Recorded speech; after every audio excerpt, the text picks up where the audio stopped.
शांता थांब. तू आजपासून आमच्या घरी कामाला अजिबात यायचं नाही. का हो साहेब? तू माझ्या बायकोचे कान भरवायलेस म्हणून माझी बायको मला रोज भांडण करायले. एवढंच नाही, गल्लीतल्या सगळ्या बायकांच्या इकडच्या चुगल्या तिकडे करायलेस.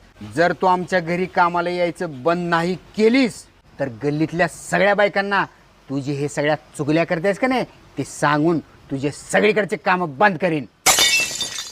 असं वय? मी पण कच्ची खिलाडी नाही साहेब. 12 घरचं पाणी पिलंय. माझ्याकडे पण तुमचा अख्खा बायोडाटा आहे. कसला बायोडाटा?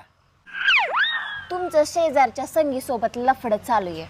एवढंच नाही, तिच्या सासू सोबत पण लफडं चाललंय तुमचं. तुम्ही तर त्या गल्लीतल्या भाजीवाल्या बाईला पण नाही सोडलं, तिच्या सोबत पण तुमचं लफडं चाललंय. आणि हेच नाही, मॅडमची ती मैत्रीण दररोज येऊन